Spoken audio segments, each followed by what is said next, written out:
Hebrews chapter 1 verse 14 are all not angels ministering spirits sent to serve those who will inherit salvation?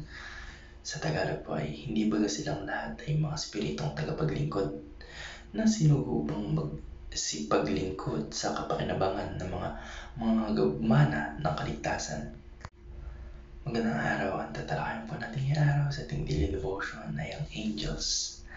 At ang una pong katuruan na natutuhan ko ngayong araw ay Pastor Russell Ocampo ay believers do not have guardian angels. Ang mga anghel po ay mga spirito na ipinadala upang magsilbi sa mga magmamana ng kaligtasan o sa ating mga believers na mag-i-inherit ng salvation through our Christ Jesus Christ. Pero hindi ito nangangahulugan na may particular na guardian angel na ikalalaga para sa atin, para sa mga bawat individual na nanampalataya sa ating Panginoon Diyos. Sa tradisyonal po na pananaw, maraming tao yung naniniwala na ang bawat isa ay may tagapag-alaga o protector na anghel na laging mag-aalaga at magbibigay sa atin ng protection kahit nung mga bata pa tayo na papanood natin, itinuturo ng mga magulang natin na mga taong nakapaligid sa atin o yung mga elders o mga matatanda na may mga guardian angels na nakapalibot o nakapaligid, nakaantabay lagi sa atin. Pero taliwas po ito sa tinuturo sa Biblia. Kasi ayon po sa Hebrews 1 verse 14, yung mga anghel ay hindi tanging para sa individual na protection ng tao, nating mga bawat tao. Bale, kinakontradict niya ito yung idea ng pagkakaroon ng guardian angel, kasi yung hindi naka-serve o hindi naka-program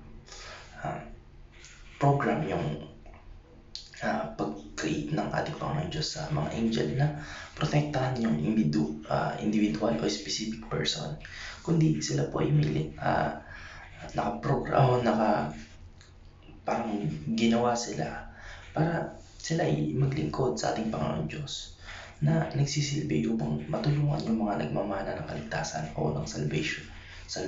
Sa madaling salita po ay tayo mga mananampalataya sa pangkalatang plano po ng Panginoon Diyos. Kaya pinapakita po ng talata na ito na yung mga anghel ay tinalaga upang sumunod sa utos ng ating Panginoon Diyos, kahit hindi sila nakatuon lamang sa isang tao o sa specific person o dinidisseminate po na ito yung idea ng pagkakaroon ng guardian angel na nag-aalaga sa atin personally. Kaya yung layunin po ng mga anghel ay tumulong sa mga tao sa pagsunod sa plano at layunin ng ating Panginoon Diyos para sa kaligtasan ng lahat, generally, hindi specifically. Kaya, ayun po. Ang natutuhan ko lang po sa pangalawang katuruan ni Pastor Russell Ocampo ay believers are higher than angels. Tayo po mga mananampalataya bilang tagapagmana ng kaligtasan ay may mas mataas na katayuan o hierarchy kaysa sa mga anghel sa spiritual na konteksto. Ang pagpapaliwanag po ng paghihigit ng nating mga mananampalataya kaysa sa mga anghel ay nakabatay sa katotohanan na yung mga tao o tayong mga nananampalataya sa ating Panginoon sa Kristo ay pinili ng ating Panginoon Diyos upang tumanggap ng kaligtasan sa pamamagitan ng ating Panginoon sa Kristo na higit na mas mataas kaysa mga anghel. Ang ating Panginoon sa Kristo po bilang anak ng Diyos ay binigyan ng higit na kalulatian kaysa mga anghel, at yung mga mananampalataya o tayong mga mananampalataya ay itunuring na ka-Kristo o kasama ng ating Panginoon sa Kristo sa spiritual na pagtingin. Kaya naman sa pananaw po ng ating Panginoon Diyos, tayong mga mananampalataya ay may mas mataas na katayuan dahil sa ating mga koneksyon sa ating Panginoon sa Kristo at sa kaligtasan ating tinamo, habang yung mga anghel ay nanatili sa kanilang tungkulin bilang mga tagapaglingkod sa ating Panginoon Diyos. Ang natutuhan ko naman po sa pangatlong katuruan ni Pastor Russell Ocampo ay believers are being ministered by angels. Ang mga anghel po ay tumutulong na nagbabantay at nag-aalaga sa mga mananampalataya o sa ating po mga believers, sa ating mga na sagip o nagkaroon ng salvation sa pamagitan ng ating Panginoong Kristo. Kaya ang kanilang tungkulin bilang anghel ay maglingkod sa Diyos at magbigay ng tulong sa ating mga taong na sumusunod sa Kanya, sa ating Panginoon Diyos. Kabilang na po yung mga mananampalataya o tayong mga mananampalataya sa ating Panginoong Kristo.